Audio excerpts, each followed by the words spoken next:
You are a great man. I am a great king.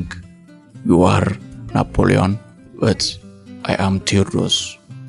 አንተ ታላቅ ሰው ነህ፣ እኔም ታላቅ ንጉስ ነኝ። አንተ ናፖሊዮን ነህ፣ እኔ ግን ቴዎድሮስ ነኝ። አርበኝነት፣ ጀብድ እና ጀግንነት። አዘጋጅና አቅራቢ ያብሰጋ ተመስገን። ጀግናና ብርሌ ቶሎ ይሰበራል፣ ፈሪ ተራራ ነው ዘላለም ይኖራል ይላል ጥንታዊው የሀገራችን ስነ ቃል። ጀግና ረፍት አልባ በመሆኑ ሰርክ ስለሚያገለግል ደብርሌ የሆነ ጊዜ እንደሚሰበር ግልጽ ነው የነገሩ አካሄድ። ያው የተቀመጠ ብርሌ ካለበት ካልተንቀሳቀሰ ለተራራ ምንም ሳይሆን ዘላለም ይኖራል። ቅሉ ግን ብርሌን ካልተገለገሉበት ጎዳና ላይ የረገጠን ከምናልፋቸው ጠጠሮች ከድንጋይና ከሌላ በድን ነገር በምን ይለያል? ፋይዳ ቢስ አይደለም ወይ?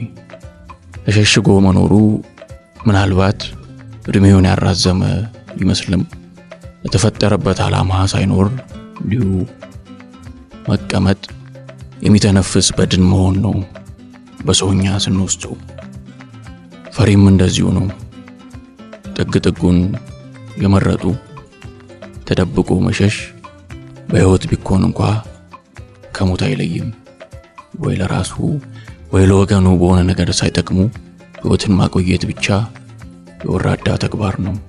ለራስም ለሌላውም ሳይሆኑ ጤነኛ ሙሉ አካል ይዞ የተነፈሱ መኖር በቁም ከመሞት የተለየ አይደለምና ፈሪ ሰው ሁሉም ይንቀዋል።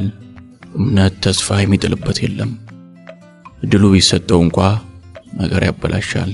አገርን ለፈሪ ቢሰጡት አደራ ዳር አድርጎት ያድራል የመሃሉን ስፍራ ተብሏልና።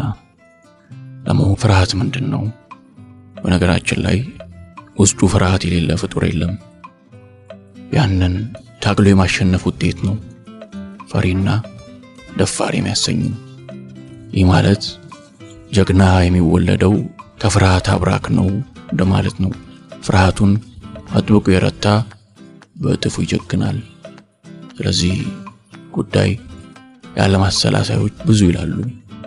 ፍርሃት ምልአቱን መቀዳጀት የተሳናት ነፍስ መገለጫ ነው።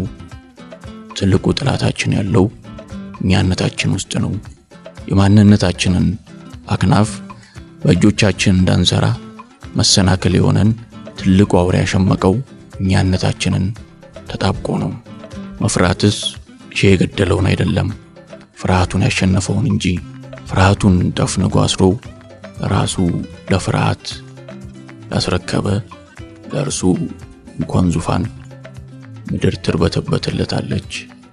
የሰው ልጅ ለሚፈራው ደፋር መሆን አለበት ይላል አንዱ ድንቅ ከያኒ። የመጀመሪያው መንገድ ከራስ ጋር መፋጠጥ መሆኑ ነው።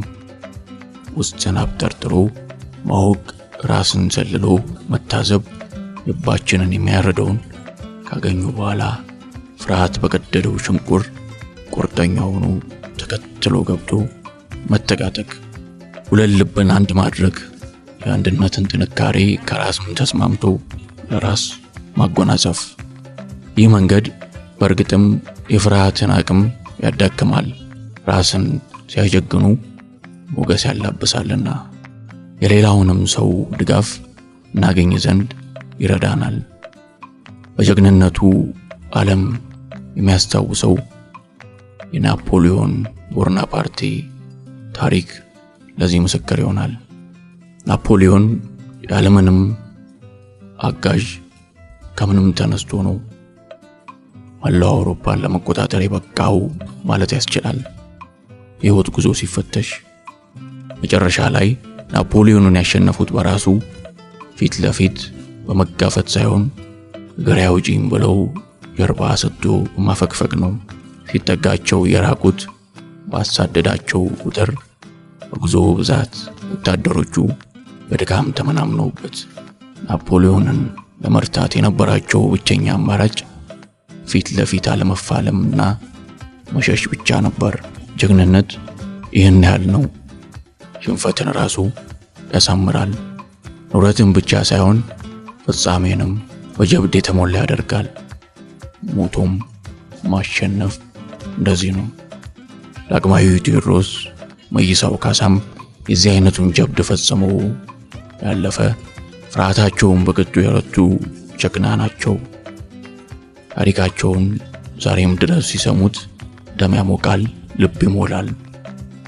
ፍርሃቱን አሸንፎ ልቡን ከማጀገኑ አልፎ የሱ ቢጤ ጀብደኛ መኖሩን ሲሰማ በቅናት ይቃጠላል። ታሪኩን እንደሚጋራ ተገዳዳሪ ቆጥረዋል። ከዚህም የተነሳ አፄ ቴዎድሮስ ናፖሊዮንን ያደነቁ ይጠሉት እንደነበር የታሪክ መጻሕፍት ይገልጻሉ። You are a great man, I am a great king. You are Napoleon, but I am Theodorus. አንተ ታላቅ ሰው ነህ፣ እኔም ታላቅ ንጉስ ነኝ። አንተ ናፖሊዮን ነህ፣ እኔ ግን ቴዎድሮስ ነኝ ያሉ ይናገሩ እንደነበር የራስል ምስክርነት ይገልጻል።